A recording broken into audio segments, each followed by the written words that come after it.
Fala galera, seja muito bem-vindo ao canal Questões Pediatria. Hoje a gente vai conversar sobre estenose hipertrófica do piloro. Vamos comentar duas questões desse tema muito recorrente em prova de pediatria e também na nossa prática clínica. Vem comigo, fica até o final, eu tenho certeza que você vai aprender bastante. Vamos lá. Vamos para a primeira questão então, questão da USP de 2018. Menino de 25 dias de vida é levado à consulta pediátrica por estar apresentando vômitos em grande quantidade após todas as mamadas há uma semana. Está em aleitamento materno exclusivo. A técnica da mamada está correta e a criança perdeu peso na última semana. Ao exame clínico, palpa-se uma tumoração endurecida de cerca de 1 centímetro em região de epigastro. Qual o diagnóstico mais provável? Bom, pessoal, a gente tem aqui um RN de 25 dias, um quadro de vômitos em grande quantidade após as mamadas. Uma criança que está em aleitamento materno exclusivo, com técnica adequada, mas com perda de peso e com uma tumoração palpável em epigastro. Pessoal, o que é a estenose hipertrófica de piloro? Estenose hipertrófica de piloro é uma das causas de abdômen agudo obstrutivo em RN, em lactente jovem. Ela é caracterizada por uma hipertrofia progressiva da musculatura pilórica. Então, o canal pilórico vai ficando estreito, hipertrofiado, causando uma obstrução à saída do estômago.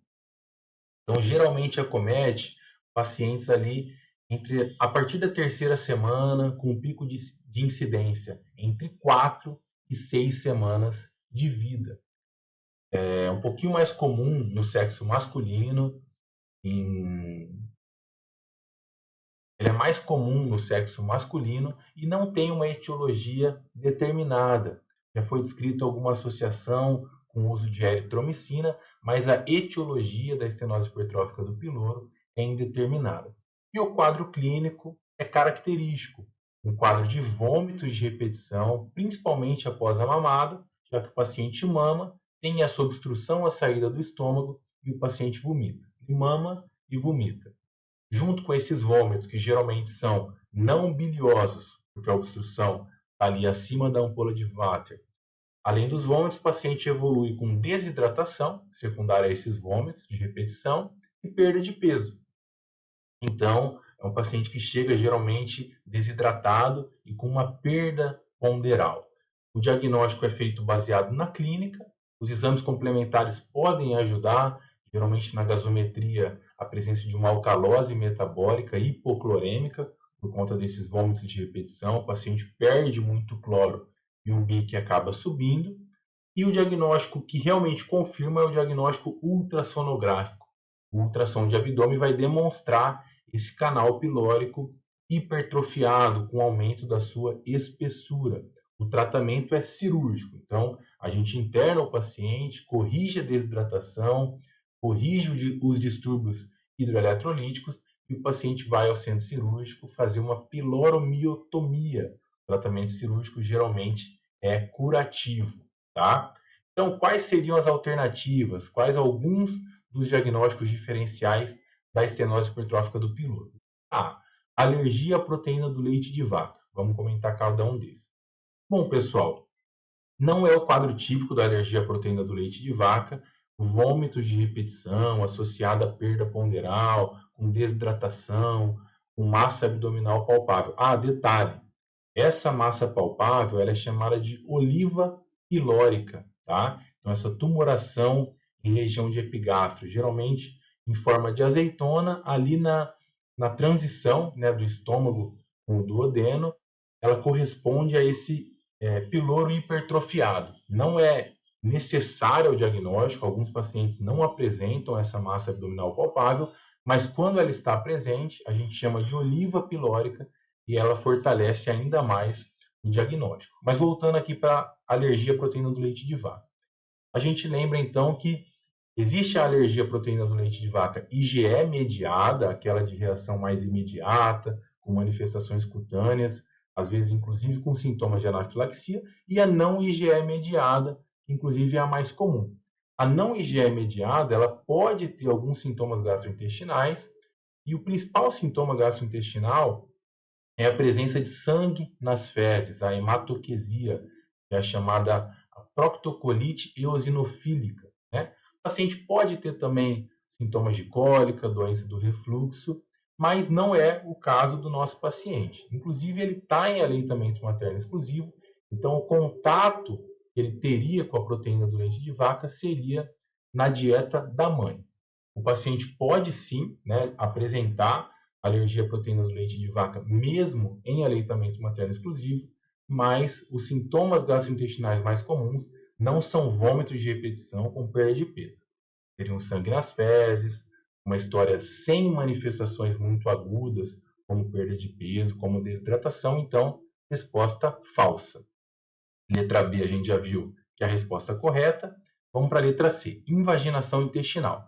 Pessoal, a invaginação intestinal, também chamada de intussuscepção intestinal, também é uma causa de abdômen agudo obstrutivo em lactentes, mas a faixa etária da invaginação, geralmente ela começa a acontecer a partir do quarto, quinto mês de vida. O pico de incidência ali entre 6 a 12 meses.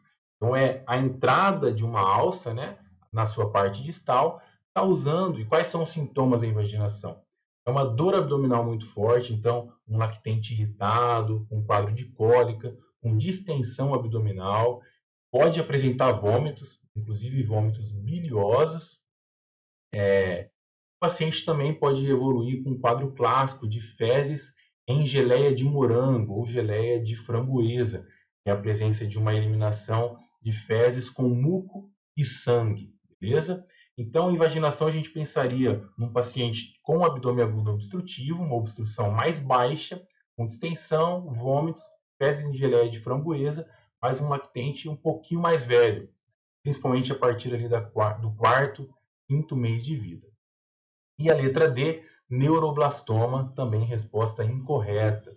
Neuroblastoma, uma neoplasia do sistema nervoso periférico, geralmente acomete ali pacientes a partir dos 2 anos de idade, tem uma massa abdominal palpável, geralmente uma massa firme, regular, uma massa grande, porque a principal localização do neuroblastoma é a suprarrenal. Então, o paciente pode ter outras manifestações, com febre, astenia, perda de peso, mas é um tumor, um câncer, uma faixa etária diferente, com manifestações diferentes. Então, resposta correta, letra B, um quadro clássico de estenose hipertrófica do piloro, uma questão que a gente não pode errar.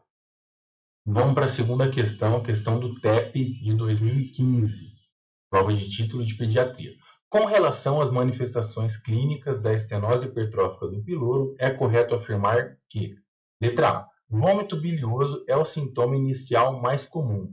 Resposta falsa, pessoal. A gente viu que os vômitos são caracteristicamente não biliosos, porque a obstrução está acima da ampola de Vater, acima da segunda porção do duodeno, então os vômitos são não biliosos. Letra B. Classicamente tem início na quinta semana de vida. Falso. Geralmente entre a terceira e a quarta semana de vida, ali com 25, 30 dias de vida. Letra C. Icterícia com predomínio de bilirrubina direta é comum. Tá aqui um conceito interessante. A estenose hipertrófica do piloro, ela pode cursar com icterícia, com uma hiperbilirrubinemia indireta. É a chamada síndrome icteropilórica. Então, a hiperbilirrubinemia pode acontecer, mas não é com predomínio de bilirrubina direta, não é por colestase, tá? É por uma hiperbilirrubinemia indireta.